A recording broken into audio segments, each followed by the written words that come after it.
नमस्कार, मेरा नाम हिमांशु तिवारी है और पिछले वीडियो में सबसे ज़्यादा क्वेरी इस बात की आई कि भैया बनारस हिंदू यूनिवर्सिटी का एग्ज़ाम कब होगा, उसकी इंट्रेंस फॉर्म की डेट कब आएगी। तो यार मैं आपको थोड़ा सा ना आ, कुछ क्लियर बातें बता देना चाहता हूँ। आप जो इधर उधर भटक रहे हो यूट्यूब में, सबके जाके कमेंट कर रहे हो, सबको गुरु मान रहे हो, सबको भगवान मान रहे हो, तो कोई भगवान नहीं है। सब कोई ऑफिशियल साइट देखते हैं, इसके बाद आपको कंटेंट देते हैं। तो जो ऑफिशियल साइट है बीएचयू की www.bhuonline.in, आप वहां से कंटेंट करिए। यूट्यूब में भटकने की कोई जरूरत नहीं है। और कोशिश ये नहीं होनी चाहिए या प्रयास ये नहीं होना चाहिए कि हम जान लें कि एग्जाम कब है। प्रयास ये होना चाहिए कि जो एग्जाम में आ रहा है वो प्रिपेयर होना चाहिए। एक कहावत है कि the more sweat in practice the less blood in वार।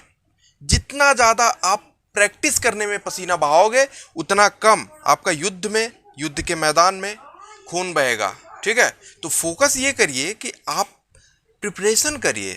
अच्छा ठीक है, एक जो टाइम पीरियड है वो जब पता चल जाता है तो आपको सहूलियत होती है। तो ठीक है, मैं आपको बताता हूँ। पिछले साल फॉर्म आया और 12 मार्च तक की एग्ज़ाम फॉर्म भरने की डेट थी। ठीक है, एग्ज़ाम हुआ कब? एग्ज़ाम 2020 में हुआ था। मेरे पास है 24 अगस्त से 14 सितंबर तक यूजी का हुआ, याद रखिएगा। 24 अगस्त से 14 सितंबर, अभी क्या चल रहा है, जुलाई। ठीक है, फिर जो पीजी का हुआ वो 24 अगस्त से 31 अगस्त तक। ठीक, रिजल्ट 1 अक्टूबर को आया और काउंसलिंग 10 अक्टूबर से शुरू हुई। कुछ आइडिया लगा? थोड़ा सा आइडिया ये लगाओ कि अभी जैसे जामिया का फॉर्म आया। ठीक है, जामिया ने 1 जून से 30 जून तक का फॉर्म भरने का डेट दी थी। अब जो जामिया थी उसने 24 जुलाई से अपने एग्जाम लेने शुरू कर दिए। मतलब कि ऐसा समझो 25 से 30 दिन उन्होंने दिया। अब वो 17 अगस्त तक का, और तब तक एग्जाम वो लेते रहेंगे। मेरा कहना आपसे ये है कि कोई भी यूनिवर्सिटी हो जो सेंट्रल लेवल की है, आपको कम से कम 1 महीने तो देगी। तो चलो ठीक है, अभी जुलाई चल रहा है, अगर जुलाई के लास्ट वीक में या फिर थर्ड वीक में जैसे कि डीयू का आने का चांस है, तो वैसे ही बीएचयू का भी आ जाएगा। मान लो 15 से 25 के बीच में आ गया। ठीक है, आपने अगर फॉर्म भरा तो 25 जुलाई तक आपने फॉर्म भरा, जुलाई से अगस्त हो गया, मतलब लास्ट वीक ऑफ अगस्त से आपके एग्जाम शुरू हो जाएंगे। ऐसी प्रोबेबिलिटी है। कब तक? 10 सितंबर तक, 14 सितंबर तक। ये हमारा काम नहीं है, इस पे सोचना हमारा काम नहीं है। हम एक दिमाग में मान लेते हैं कि हमें 1 महीने में प्रिपरेशन करनी है। ठीक है, अब वो प्रिपरेशन आप कैसे कर रहे हो, उसी को दिमाग में लगा के प्रिपरेशन करो। ठीक है ना।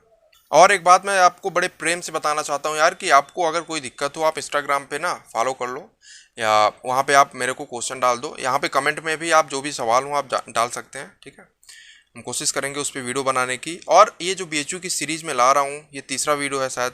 पहले पे आपने बहुत सपोर्ट किया, दूसरे में भी आपने बहुत देखा, ये थर्ड वीडियो है। तो पिछले की वीडियो आप देखिए, आपको जानकारी मिलेगी। जैसा कि इस बार एनटीए एग्जाम करा रहा है, इसका मतलब ये है कि यार आपका जो सिलेबस है वो सेम रहेगा, पैटर्न भी सेम रह सकता है, कुछ कह नहीं सकते।